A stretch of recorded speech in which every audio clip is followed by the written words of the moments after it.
a bit of a mess at the moment, to put it mildly. The British economy. Unemployment is rising, salaries are stagnating, houses are unaffordable, cities are going bankrupt, and our public utilities are in dire disrepair, and people are covering this shortfall with debt.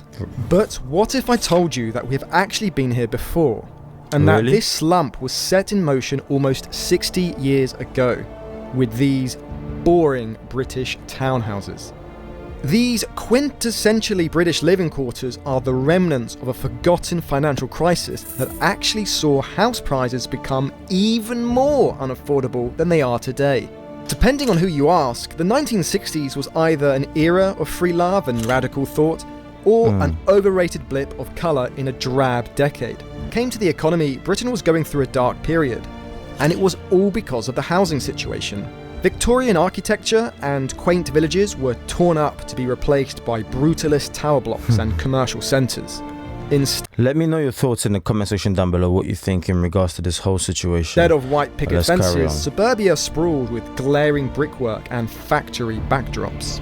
Architects believed they were paving the way for a utopian vision, where more people could live closer together, with more neighbours for a stronger community.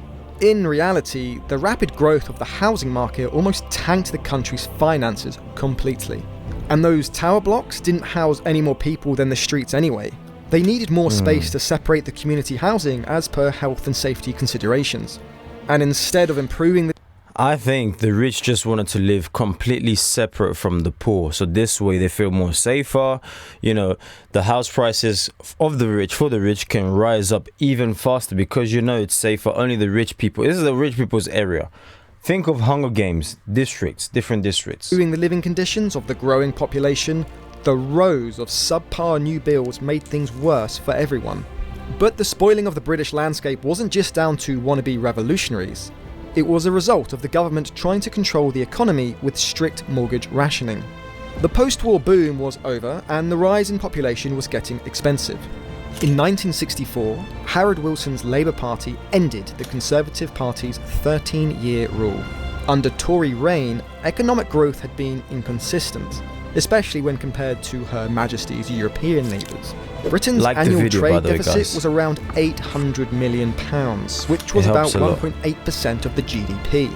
Returns on foreign assets helped decrease the deficit, though a lot of that had already been sold off to fund both world wars.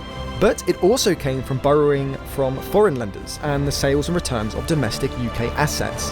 However, this weakened the pound and created a double-edged sword. On the one hand, British assets became cheaper to invest in. Foreign investment paid for the gap between imports and exports. The downside was foreign imports became too expensive. In the end, people bought less of them. Nowadays, balancing a deficit this low wouldn't be much of a problem. Unfortunately, Britain didn't have an adequate system in place back then. In essence, the dam had sprung a leak, but fixing it wasn't as simple as it seemed. Britain needed a way for domestic assets to become cheaper to balance outflows of foreign currency. However, Britain also needed a way to ensure that imports didn't become more expensive, because then they'd lose foreign money. They had to act fast, but not hastily. So, Wilson's government did the usual things like cutting spending, raising taxes, and hiking interest rates to protect the pound. But these were just temporary solutions, like slapping on some cheap wall filler to the giant cracks in your dam. That's why Wilson also did something risky. He reduced wages and prices without an increase in interest rates. Basically, he banned prices from getting any higher. His logic was that limiting access to credit would stabilise the housing market while broadening the economy. I just don't want to keep pausing the video, so I'm going to give more of my back take, more of my take in the end of the video. Housing was set to become a real strain on the economy due to the baby boom. It made sense to focus on this sector. Unrestricted lending could lead to bubbles and financial catastrophe. So, Wilson thought, if he could control who gets a mortgage and how much they could borrow, the risks from excessive borrowing and speculative investing would be mitigated. In many ways, this was the opposite of the 2008 housing market. That was caused by complacent bankers giving mortgages to people who they knew wouldn't have been able to pay it back. On this occasion, Wilson was overcautious about finding the most dependable citizens to buttress the costs of the growing sector. But this created its own financial crisis. What was the point in limiting mortgages for people who didn't even want the houses in the first place? Restricting supply without demand had devastating consequences on British living standards for decades to come. However, Wilson's gamble seemed logical. The economy was fragile, the pound was weakening. An unregulated for-profit property market could benefit the few over the many. So how exactly did these prudent policies lead to a worse financial crisis? And will Britain repeat the same mistakes now that the cost of living is the highest it's ever been? It's time to learn how history works as we remember Britain's forgotten financial crisis. In 1965, 1 year after Wilson's Labour government came to power, banks were ordered to cap all lending at 105% of the nominal monthly rate. The time to put Wilson's plan into action had officially begun. Yet his gambit had two immediate, unfortunate consequences.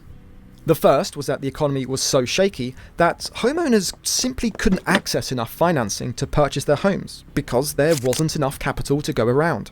The second was that developers had less capital to build with. So what happened? Developers made smaller and smaller homes of worse and worse quality in the hopes of snapping up the most desperate homeowners.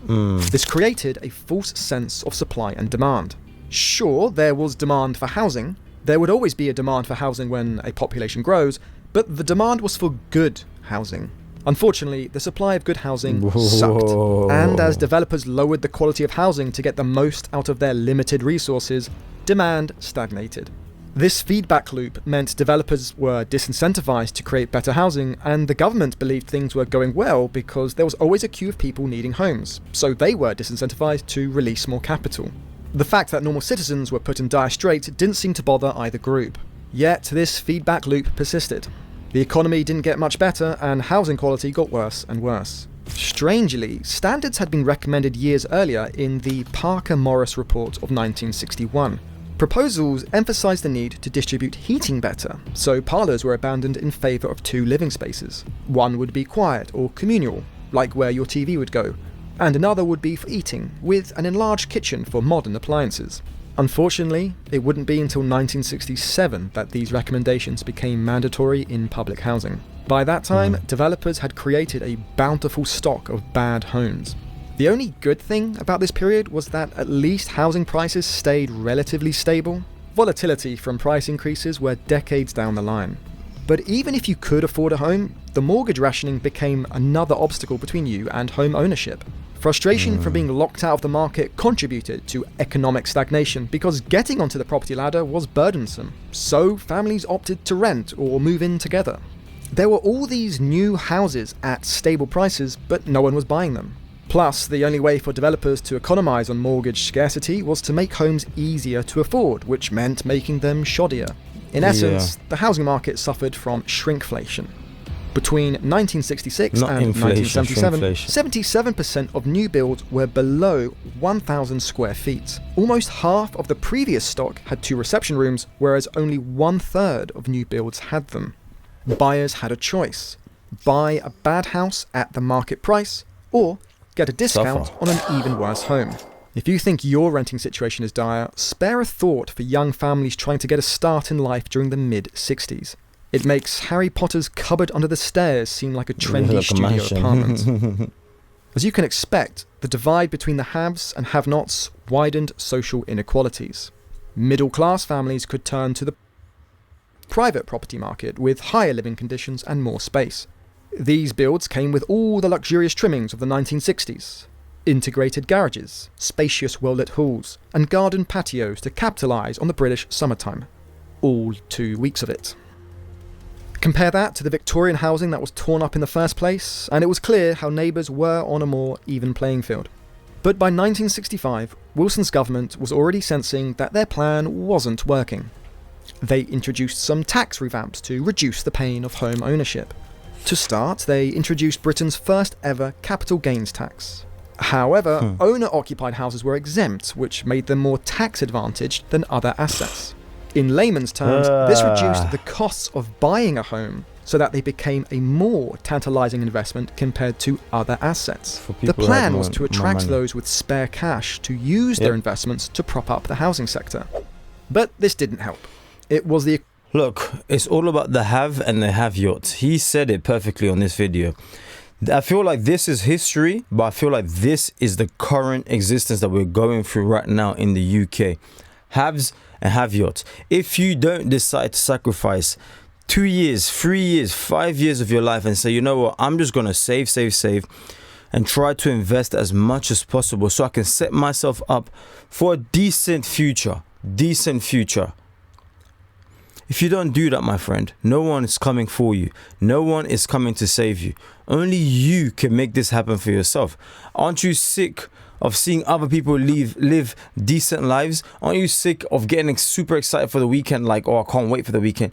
So you're telling me for the whole entirety of your life, you're just a weekend, not even worker, weekend slave. Like, you wait for the weekend, you dread the Mondays, the whole cycle restarts. Up until what? You're 69 years old. You can barely move. Then you want to say, oh, the government failed me. This, you already know what's going on. So don't you just accept the challenge and say, I'm going to put myself in the best situation, the best position as possible, so I don't suffer from this shrinkation. Because the developers, I mean, houses back then, years before what he's talking about, were in much better quality compared to now. A lot of these houses are made out of cardboard, essentially. The wolf can come and huff and puff and blow your house down. You know? Oh, I can't wait to get a mortgage so you can get one house and pay it off by the time you're 69 years old for one house. And when you want to give it to your children, there's inheritance taxes that slashes that away. It's just like, what have you been doing the whole of your life, you know? But hey, look, I'm just keeping it super clear and not beating around the bush. Because there isn't an incentive. There's no company that's paying me to say stuff, you know. I'm telling you right now, if you don't build something for yourself, especially as a man, as a young man or old man, it depends wherever you are, in whichever situation, you can always come out.